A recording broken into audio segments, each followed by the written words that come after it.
Hey guys, I wanted to talk to you about some songs that I will be releasing soon. Yes, finally I'm talking about them. So my idea for Frankly, I Blame Charlie Davis. Yes, it's called Frankly, I Blame Charlie Davis. I was never ever planning on releasing this song. Then I realized that I have never heard a song about what it's like to have a crush on someone that's actually relatable to me. I have a thing where when I have a crush on someone, it's not like a cute, funny, sweet thing. It's like I'm mad at them, I'm mad at myself, I'm mad at like the world and God.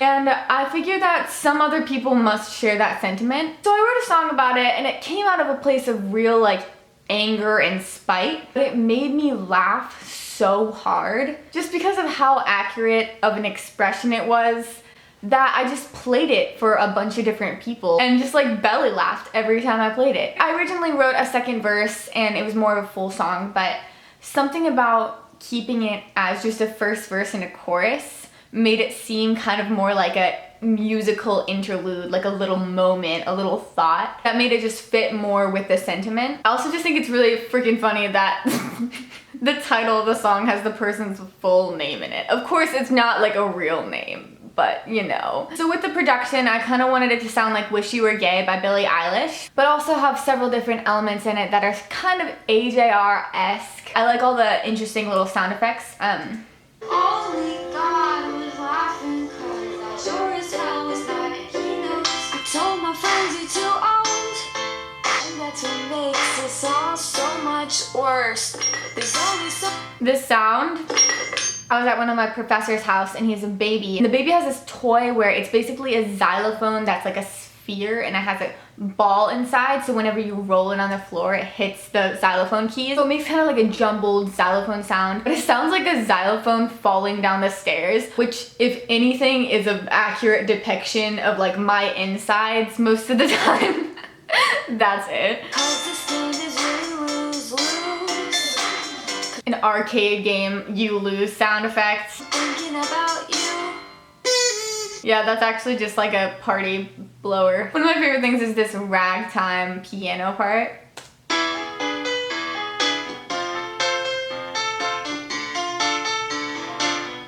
And we cuss you out and make you cry.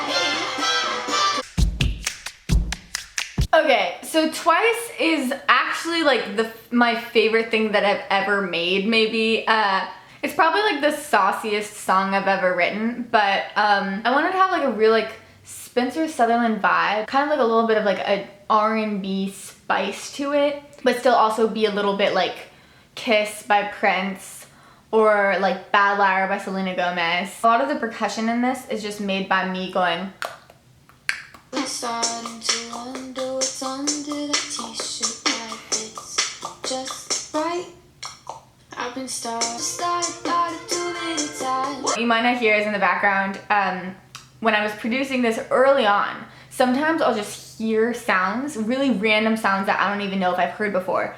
And if I can't find an instrument for it, I'll just do it with my voice. And sometimes I'll keep it that way and sometimes I won't. But while I was producing the chorus, I just heard this like, just, I don't even know what it was. It almost sounds like someone like talking through a telephone in Japanese, but I just did that and then I cut it up and it sounds like this.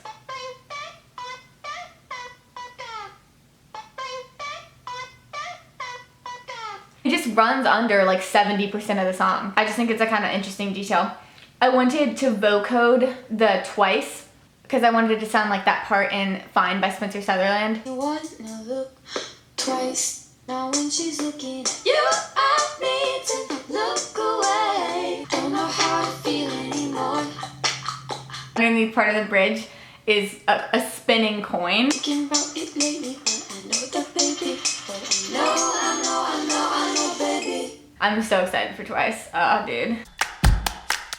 Don't Know Why is a song that I wrote as one of my weekly songs. When I wrote it around January, it was the most honest song I'd written in a really long time. I never thought that I was gonna show it to anyone because it felt too weird and like just like very authentic. So I thought it was just gonna be something that like helped me talk about my feelings, then I would just put it away. Then I played it for some people I really trust, and they really liked it a lot more than other songs I was showing them. And sometimes that happens with my music. I'll write something that I think is too honest for people to enjoy or too personal for people to relate to, but those are actually the most relatable songs and the most enjoyable songs to them. They keep getting ahead of me. Don't know why. Do I need you? Do I just need a better me? Yeah, I mean, like the first line of the song is, I've been writing songs in my car, parked in subdivisions, singing in the backseat. I've been writing songs in my car, parked in subdivisions, singing in the backseat. That's true story. I do write songs in subdivisions in my car. That's actually like my preferred place to write. When I'm at school, I will just drive to a subdivision near my apartment and sit like in the street next to a stranger's suburban house and write in the backseat of my car, like with my guitar. And that's where a lot of my songs come from. Hold it inside, but it comes back, and I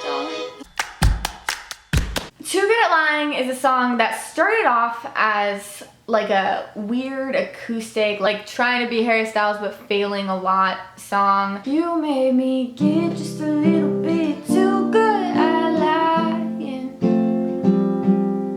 Things went just a little bit downhill on my end. But then it just felt really wrong, and I decided to go with more of a Betty Who vibe. So I was working on it one day, and I kind of like accidentally made this weird musical interlude that has these vintage claps in it that kind of sound like the da da da da da da. Oh, I'm a believer. It's a little bit too good at lying.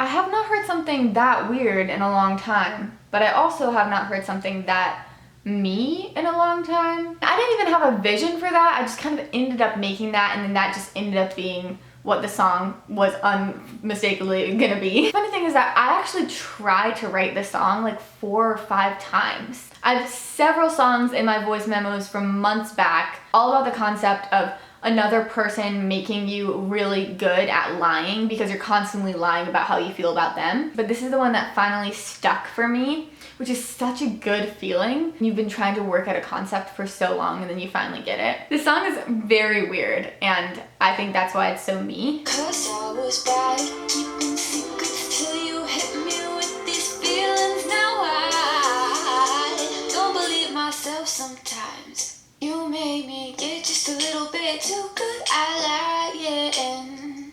Things, baby, if I said I'm moving, if I said that I was trying, if I said I won't come back again, if I cross the line, I'm dying. That was originally gonna be a chorus for a different song that was about the same concept that I wrote in like November. So it all comes back around, I guess. So damn easy on the eyes. Like low-key choking. That was my friend telling me a story about how she was choking on water, and I just happened to decide to pull out my phone and record her in that second, and then it just worked really well. I can't wait for you to hear these songs.